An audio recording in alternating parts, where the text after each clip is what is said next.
Those conservative fascists love to name call. They are obsessed with this childish, immature way of living where they can't have serious conversation. They need to lash out with name calling whenever possible. It's like you take a stance on anything and they instantly start calling you names. They can't be mature. It's something I've noticed over the past few years, especially since Donald Trump has taken over. This TDS thing, they've come up with a whole slanderous term, like pseudo-scientific term, to call people who dislike Trump and what he's doing as an authoritarian fascist pig, as a criminal, as a rapist, most likely. As Alan Richardson said, I support what he's doing too. Yeah, these conservatives really, they can't think too broadly. It's a matter of uneducation or miseducation. Definitely, they didn't make it too far in school, or they went to private school, or,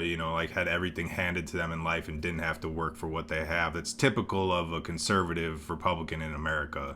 They have this fake working class persona that they like to spread around, but that's just simply not true at all.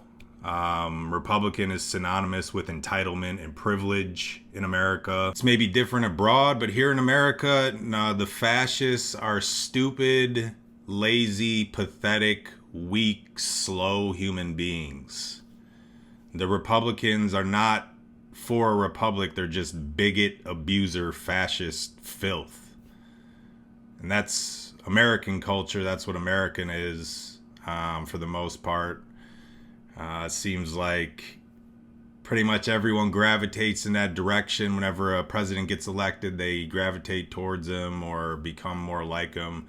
The Democrats are some name callers too, not nearly to the extent as the Republicans, though, not even close at all in any way, shape, or form. One of the conservatives' favorite things to name call is calling somebody on the left side of the spectrum, more intelligent, more experienced people, a communist. They're probably referring to socialism, so I'll put up a couple graphics here to explain the basic differences between communism and socialism.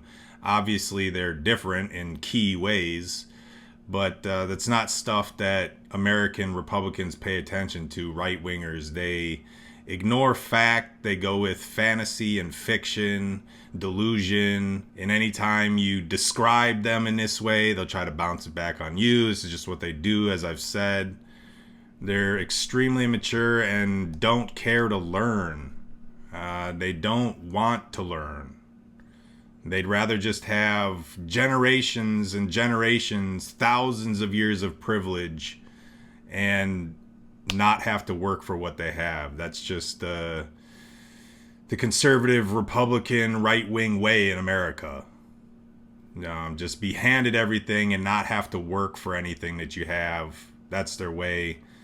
And so they lash out against anything that would put people on an even playing field, at an equal level. Equal justice, opportunity, things like this are not in their vocabulary. They just slander and libel and attack. And they love that communism insult, the TDS insult.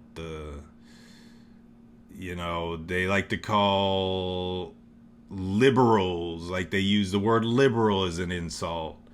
And they call them names like small-bodied and gay and just extremely childish stuff. And this is the type of person that's in charge of America right now, and they're still supporting them. They really believe in stupidity over progressing society and people, over evolving, over development. They favor privilege. They also love the "you're just so easy to make fun of" one. And of course, the abusers love that. The bullies, the child molesters, the rapists. I can guarantee you all the people using that term have done one of those things, if not multiple. They're just foul human beings who can't own up to who they are as people. They have no soul. They're empty inside.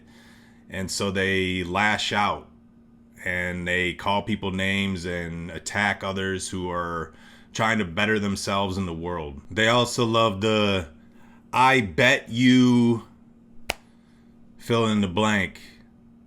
They love to assume, and they think they're experts in anything, pseudoscientists at everything. They, for some reason, think that they're philosophers or sociologists or psychologists in some way, with no education, with no experience. They just have nothing to base their thoughts on except for privilege and bigotry and abuse. And so they just distribute and fling out these words and these insults at as many people as possible, hoping that'll lift them up, because why else are they doing it? It brings them this masochistic, sadistic pleasure, I'm sure, name calling and being called names by people they don't know or whatever. It gives them a tingle inside because they're just completely empty and they need some kind of rush or whatever. But no, they're definitely not scientists. Republicans are not thinkers. They're not doers.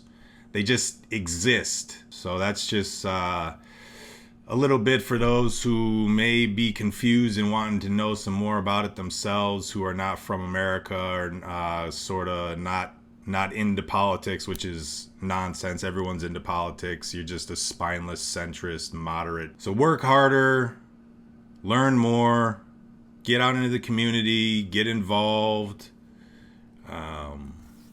touch some grass. Go out into the city, go out into the country, see the suburbs or whatever if you need to. Even those suburbs were born out of pure privilege and bigotry. It's still good to experience that in some way. And hopefully, the more you grow, the more you'll understand more basic vocabulary and terminology, and then maybe we can arrive at some positive moving policies in this country instead of just remaining stagnant, watching other countries build their education, build their infrastructure. It's not embarrassing because I don't support those people, but it should definitely be embarrassing to conservatives and Republicans and right-wing people in America, how they act and what they say. It's really pathetic.